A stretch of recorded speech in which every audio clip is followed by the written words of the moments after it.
minutos latitud norte y 81 grados 42 minutos longitud oeste.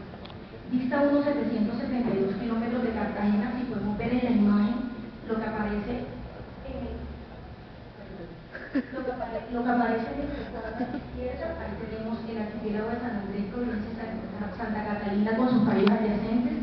Y si miramos bien, está mucho más cerca de Nicaragua y de Costa Rica que incluso del Caribe continental colombiano. En esta imagen, no sé si de pronto los que están detrás pueden alcanzar a mirar bien, pero el punto más cercano continentalmente, que sería Cartagena, está exactamente a 717 kilómetros. 273 kilómetros de Colón en Panamá, 176 kilómetros de Bluefield en Nicaragua, 241 kilómetros de Puerto Limón en Costa Rica.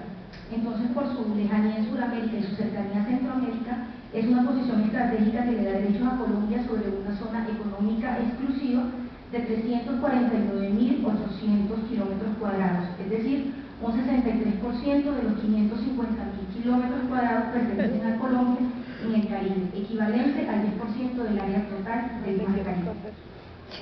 En este sentido podemos decir que este amplio espacio en el Caribe lo que le está configurando entonces es un archipiélago que tiene un área en las tierras emergidas de 52.5 kilómetros cuadrados, que corresponden básicamente a 27 kilómetros cuadrados de la isla de San Andrés. Providencia y Santa Catalina son entre los dos 19 kilómetros cuadrados que son las islas que se encuentran habitadas en este momento. Eso como manera de ubicarnos espacialmente de dónde está el archipiélago. ¿Cuál es la importancia del archipiélago de San Andrés? Primero que todo, ustedes no sé si han escuchado en las noticias que hay un conflicto social en este momento porque hay unas empresas que están haciendo unas exploraciones petroleras en los Cayos del Norte. Entonces, quizás uno de los intereses más particulares de la disputa Colombia-Nicaragua por el archipiélago de San Andrés es ese. Pero sumado a eso tenemos que entender que hay unas relaciones de familiaridad históricas entre los habitantes de San Andrés, Providencia y Santa Catalina y Nicaragua. Es decir, en San Andrés podemos encontrar familias que la mitad vive en San Andrés y la otra mitad vive en Bluefield. De San Andrés a Nicaragua en marcha rápida, en Go Pass, hay 3 horas de distancia. Entonces quiere decir que hay unas relaciones históricas que le son comunes. ¿Cuál es el problema con San Andrés en estos momentos?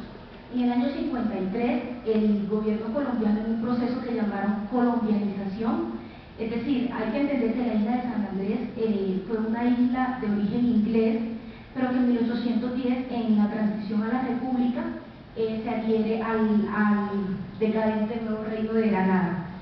En ese sentido podemos decir que el archipiélago de San Andrés tiene una lengua propia que es el inglés, ¿cierto? Tiene una religión que es la religión protestante. Pero en este proceso de colombianización, lo que el gobierno colombiano quería era entender, o lo que el gobierno colombiano entendió era que San Andrés estaba desligada de la realidad nacional. En San Andrés se hablaba inglés, en Colombia en el 53 hablábamos que era un país donde se hablaba castellano, donde la religión era la religión católica. Quería decir que San Andrés y Colombia no estaban como en la misma sintonía. En ese momento el presidente Rojas llega a San Andrés, se da cuenta que San Andrés tiene unas hermosas playas y dice, no, que la isla no la podemos perder, entonces tenemos que hacer un proceso de colombianización. Ese proceso de colombianización, ¿en qué consistía? Primero, en llevar la religión católica a la isla, ¿cierto? Y segundo, tener un control de la isla impuesto por la religión y por la lengua. ¿Qué consecuencias trajo eso? Bueno, básicamente que las personas que hablaban inglés, en San Andrés se hablaban 2 lenguas. El inglés estándar, que se habla en las iglesias y en los colegios, en ese momento se hablaba en las iglesias y en los colegios, y el criol, que es lo que nosotros conocemos como las lenguas criollas resultantes de toda esta mezcla en el Caribe, ¿cierto?, de europeos, africanos y americanos. Surgen estas lenguas criollas y en San Andrés el criol era más usado como en la cotidianidad del hogar y en el barrio. Entonces, en este proceso de colonización lo que se pretendía era que las personas primero se convirtieran a la religión católica y segundo que dominaran la lengua.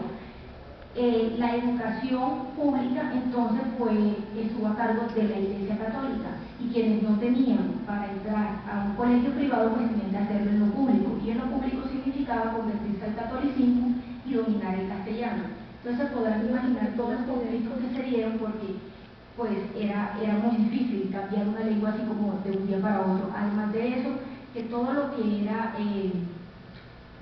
lo legal, las contrataciones, las escrituras y todas estas cosas también se hacían en castellano. Entonces muchas personas en San Andrés perdieron sus tierras porque les decían, no, tú nos estás cediendo la tierra por 10 años, pero en verdad la estaban vendiendo.